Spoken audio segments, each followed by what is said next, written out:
great to be here with you. How are you doing? Very good. Yesterday I was a bit jet lagged because I was in New York and I flew overnight, but I slept 10 hours last night, so now I'm fresh and ready to go. Yeah, that's good. So tell us about Cardano Foundation. Yeah. What are you focusing on? Because I know, the foundation kind of take care of all the ecosystem. You also coordinate different type of initiatives from a regulatory perspective, from a marketing perspective, from a partnership perspective as well. What is the focus in 2025? We have the governance angle.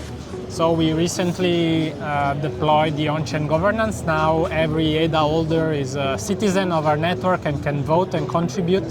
So we are a real kind of a democratic network, and the biggest, I guess, the largest DAO. We have the technology aspect. So we are focused on some key technologies to advance the adoption of Cardano. Maybe it's worth mentioning we are writing a new node in Rust to have client diversity, and we are bringing in some innovation along the way. And the third thing is adoption. So a chain with no traffic, it's doomed to die and fail. Exactly. So we are trying, to make the governance right, to get the technology cool and exciting, but also get this technology being adopted. So those three focus areas. There's been kind of always a challenge because I know the Cardano ecosystem and I know that you have got strong technology as well. Cardano has never been down compared to other network, and you see there are different kind of market opportunities that you need to jump on. So there is tokenization of assets, right? Are we ready to actually jump on? Translating decentralized governance from an online community to a real country. Yeah. Is that something feasible? We are trying, we think so, but I think it's the only way because other chains, they rely on the good faith of a few. If you look at Ethereum, it's Vitalik, he can reshuffle entirely the core developer, dynamics and governance, he can change the board seats of the foundation.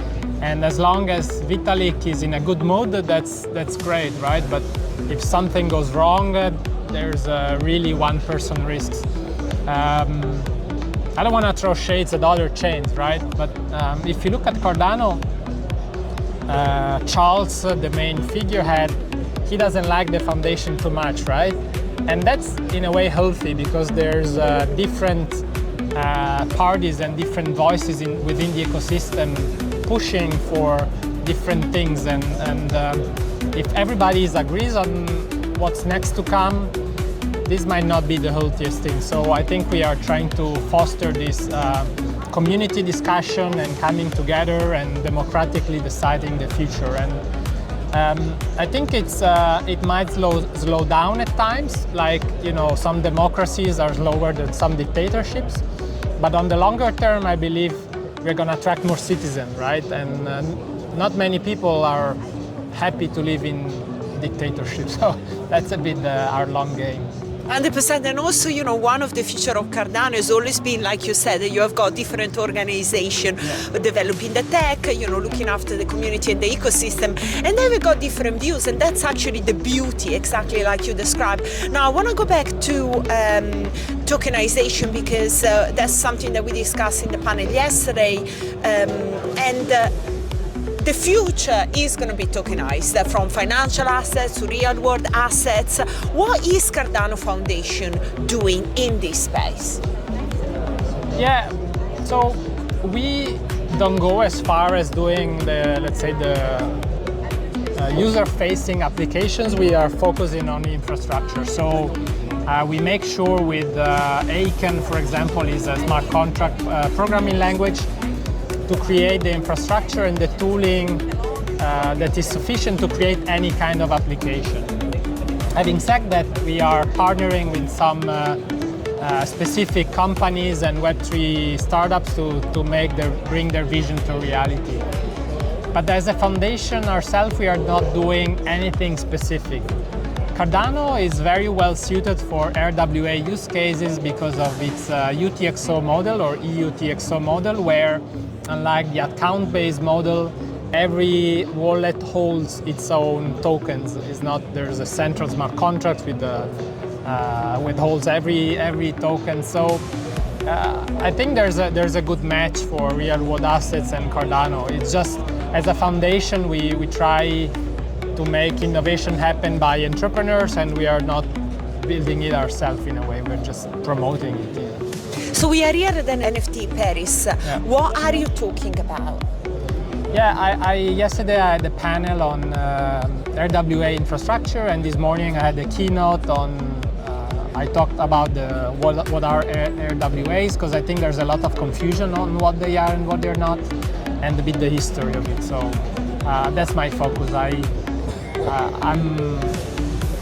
really like RWAs, but I think they require a little bit more definition. When it comes to NFTs, I'm a bit less focused on it, because I think it's found its space, it's defined the use cases, and it's a bit losing momentum compared to 2021. But, exactly, yeah. I completely agree. Listen, Giorgio, it was great to have you here. A last question that I want to ask you is about adoption. So Cardano has been kind of like under the radar for many, many years, trying to focus on the tech, doing things right, doing all the research needed.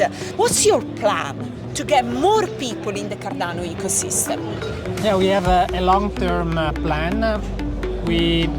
If we wanted to get more adoption in the next couple of months, we would focus on meme coins and instant gratification type of things, gambling, betting, meme coins. But we don't think that's the right thing for our users. It's never been something that Cardano wanted to do, to go into meme coins, right? Anecdotally, the original story of Cardano was conceptualized as a gambling network, but then the vision changed very soon.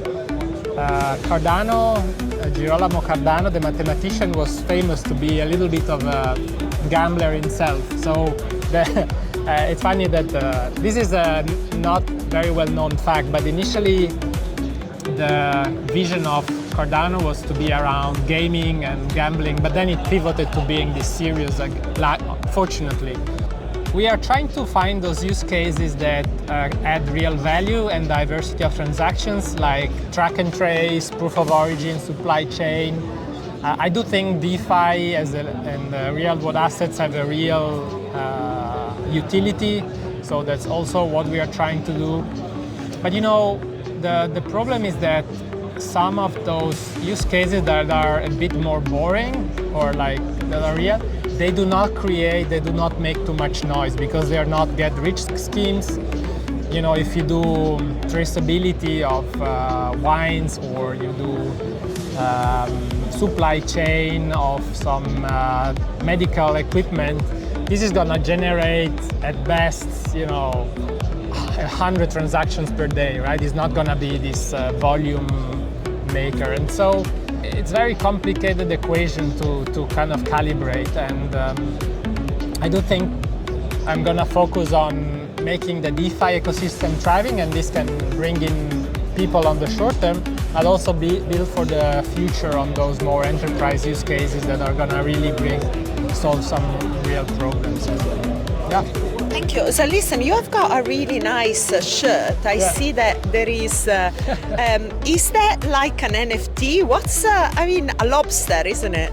No, it's a shrimp. A shrimp, okay. So, yeah, that's not an NFT. It's I'm a climbing gym owner, and this is the logo of my climbing gym.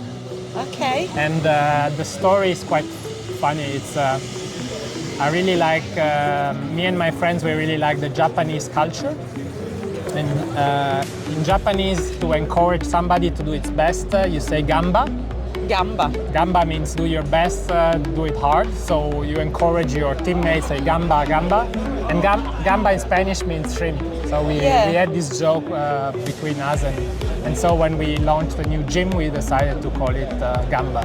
Thank you for sharing the story. Thank you for having me.